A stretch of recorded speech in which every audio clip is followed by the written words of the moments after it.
देर तफ्तीश करने के बाद इंस्पेक्टर और कांस्टेबल बंगले से निकलकर पास में ही खड़े पुलिस वैन के पास पहुंचे। दोबारा पीछे मुड़कर बंगले की तरफ देखते हुए कांस्टेबल ने कहा, साहब, ये जगह कुछ अजीब सी लग रही है।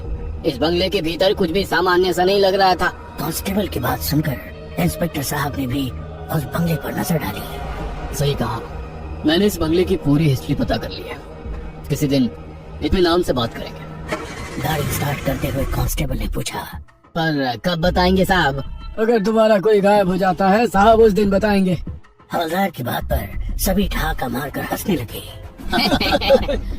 और उनकी पुलिस वैन जंगल के वीराने में बसे उस बंगले के गेट से बाहर निकलकर सुनसान रास्ते से गुजरने लगी। गाड़ी से ही उस बंगले की तरफ झांकते हुए इंस्पेक्टर साहब बोले, हद है यार, ये भूत इतने वीराने में सन्नाटे में इंसानों से दूर रहते हैं, फिर भी इंसान उन्हें ढूंढते हुए यहाँ तक पहुँच जाते हैं।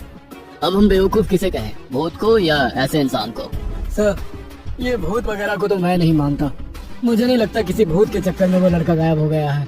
मतलब? मुझे लगता है उस मैना के चक्कर में 3 लड़कों ने अपने साथी लड़के को मारकर उसकी लाश को इसी जंगल में कहीं पर फेंक दिया होगा। हवलदार की बात सुनकर इंस्पेक्टर साहब थोड़े हैरान हो गए। उन्होंने दोबारा हवलदार से पूछा, ये भी हो सकता है। वैसे ये मैना कौन है और उसका इस केस के साथ क्या कनेक्शन?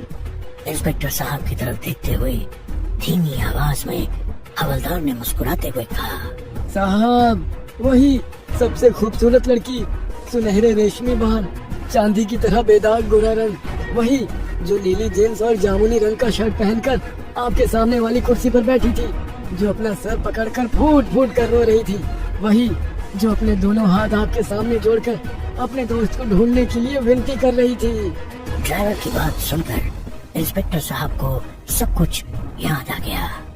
हवलदार की तरफ देखते हुए उन्होंने कहा, अरे हवलदार जी, उसका नाम मैना नहीं, नैना, मेरा मतलब सुनैना है। सब बातें करने में मशगूल थे और उनकी गाड़ी धीरे धीरे जंगल के डरावने माहौल से बाहर निकलने लगी। इधर सब दोस्तों ने तैयारी पूरी कर ली थी। 9 बज चुके हैं, चलो काम पर लगते हैं। रात को 12 बजे से पहले हमें पूरी तैयारी कर लेनी है। 12:30 से 3:30 के बीच हमें किसी भी हालत में एक दूसरे को अकेला नहीं छोड़ना है। 12:30 से 3:30 के बीच हमें राहुल की तलाश करनी है। उसी वक्त हम 2-2 की टीम में बंटकर हर कमरे में जाकर राहुल को आवाज लगाएंगे। गलत, हमें किसी भी हालत में अपने किसी भी साथी को आवाज नहीं लगानी है। और ये सबसे इम्पोर्टेंट बात हम सबको अपने जहन में याद रखनी है। मतलब? पहली बात, हमें ये पता करना है कि इस बंगले में कुल कितने कमरे हैं। हमें उन हर कमरे के भीतर जाना है और कमरे की खिड़कियों पर टूटे शीशे पूरी तरह से बंद करने हैं और फिर इसी हॉल में वापस आना है। दूसरी बात, जितने भी कमरे हमने पूरी तरह से बंद किए हैं उन सबको याद रखकर रात 12:30 बजे के बाद दोबारा हर एक कमरे में जाना है और वहाँ मोमबत्ती जलाकर रोशनी करनी है। और सबसे इम्पोर्टेंट बात, किसी भी बंद अंधेरे कमरे से या खाली अंधेरी जगह से अगर कोई तुम्हें आवाज देता है तो समझ लेना कि वो हमारा दोस्त नहीं है। इस कहानी के लेखक है संजय कामले। सभी दोस्तों ने तैयारी पूरी कर ली थी। सचिन ने बंगले के बारे में पूरी जानकारी जुटा ली। अतुल ने जरूरी चीजों को इकट्ठा किया था। सूरज ढलते ही उन्हें उन जगह के लिए निकलना था। दिए हुए वक्त पर सचिन की कार सुनैना के घर पहुंची। गैलरी से कार की तरफ देखती हुई अपनी माँ को देखकर सुनैना ने हाथ हिलाया और कार में बैठ गई। सबने घर में झूठ कहा था कि वे ट्रेनिंग के लिए जा रहे हैं। शहर के ट्रैफिक से रास्ता निकलते हुए धीरे धीरे उनकी कार आगे बढ़ रही थी। कुछ ही देर में शहर की चहल पहल को पीछे छोड़ते हुए उनकी गाड़ी वीरान सड़क पर दौड़ने लगी। सभी के चेहरे पर एक अजीब सी टेंशन थी। किसी को भी नहीं पता था कि आगे क्या होने वाला है। रात के घने अंधेरे के बीच जंगल के उस सुनसान रास्ते पर उनकी कार धीरे धीरे आगे बढ़ रही थी। गाड़ी की पीली हेडलाइट में सब कुछ साफ साफ नजर आ रहा था। पतझड़ का मौसम होने के कारण पेड़ों से गिरे सूखे पत्तों ने जमीन पूरी तरह से ढक दी थी। बिना पत्तों के पेड़ जैसे हड्डियों का ढांचा बने इंसानी शरीर की तरह दिखाई पड़ रहे थे। गाड़ी की हेडलाइट में वह इलाका दिल में खौफ पैदा कर रहा था। कछुए की तरह उस कच्ची सड़क पर आगे बढ़ने वाले कार के पहिए एक जगह पर रुक गए, पर कार का इंजन अभी भी शुरू ही था। रात के वीराने में कार के इंजन की आवाज जंगल के सन्नाटे में कुछ ज्यादा ही शोर कर रही थी। विवेक ने डर भरी आंखों से खिड़की के बाहर देखा। शायद वो अपनी मंजिल तक पहुंच चुके थे। कार के भीतर स्टीयरिंग की बाईं तरफ हरे रंग की रोशनी से चमकने वाली डिजिटल घड़ी में 8:15 का टाइम हो चुका था। उस कार के अंदर अभी एकदम चुपचाप बैठे थे। कोई भी किसी के साथ बात नहीं कर रहा था। गाड़ी का इंजन अभी भी वाइब्रेट कर रहा था। गाड़ी में बैठे हर एक को अपने दिल की तेज हुई धड़कन के साथ सांसों की आवाज महसूस होने लगी। हमेशा शहर की चाल पाल में बेइंतहा मस्ती करने वाले उन दोस्तों ने अपनी पूरी जिंदगी में कभी भी इतना खौफनाक सन्नाटा महसूस नहीं किया था।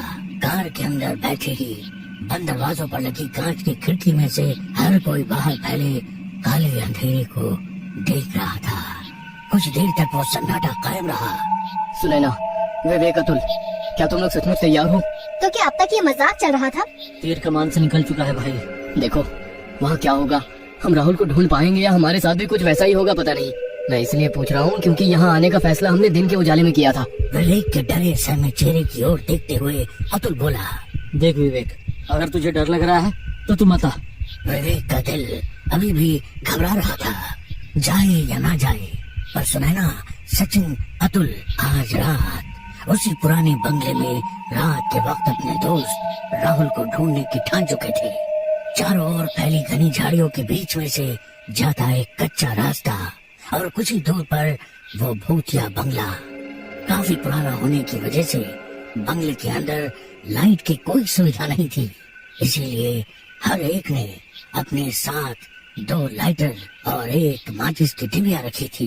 एक बक्सा जिसमें 4 टॉर्च और कई दर्जन मोमबत्तियां थी। सब गाड़ी से उतरे और एक दूसरे की तरफ देखते हुए कच्ची सड़क पर बंगले की ओर चलने लगे। आज शायद अमावस की रात थी। काले आसमान में तारे इस तरह से चमक रहे थे मानो वो घूर घूर कर जमीन पर होने वाली हर एक हलचल को देख रहे थे। बंगले के अंदर पहुंचने से पहले ही डर उनके दिमाग पर हावी हो रहा था, पर उसकी वजह थी जंगल से जंगली जानवरों की आने वाली डरावनी आवाजें। उसी जंगल में कई से भेड़िए की अजीब सी आवाज जो रात के सन्नाटे को चीरती हुई काफी दूर तक गूंजने लगी। सभी दोस्त डरी सहमी नजरों से अपने चारों ओर देखते हुए आगे की ओर चलने लगे। उनके हर कदम के साथ जमीन पर बिखरे सूखे पत्ते आवाज के साथ चकनाचूर हो रहे थे। तभी विवेक ने हाथ आगे करते हुए सबको रोक दिया। क्या हुआ? विवेक ने नजर से इशारा करते हुए उसे नीचे जमीन पर देखने के लिए कहा। सुनैना ने मोबाइल का टॉर्च ऑन करते हुए जमीन पर रोशनी डाली और मानो उसके दिल की धड़कन से थम गई। टॉर्च की रोशनी में एक बड़ा काला सांप सड़क के बीचों बीच आराम से पड़ा था। उस काले लंबे सांप पर नजर पड़ते ही सबके कदम एक ही जगह पर रुक गए। जमीन पर पड़े उस सांप ने टॉर्च की रोशनी की तरफ देखा। सभी दोस्त चुपचाप खड़े रहकर उस सांप की एक एक हरकत देख रहे थे। कुछ पल से टॉर्च की रोशनी की तरफ देखने के बाद जोर से फुफकारते हुए अपना जहर रोशनी की तरफ फेंका। वो नजारा देखकर डर के मारे सभी 2 कदम पीछे हट गए। तभी वो सांप सरसराते हुए जमीन पर पड़े सूखे पत्ते के बीच से जंगल में कहीं गायब हो गया। अपने तीनों दोस्तों की तरफ देखते हुए विवेक ने थोड़ी डरी सहमी आवाज में कहा, चेतावनी, हमें पहले चेतावनी मिल चुकी है कि अंदर मत जाओ।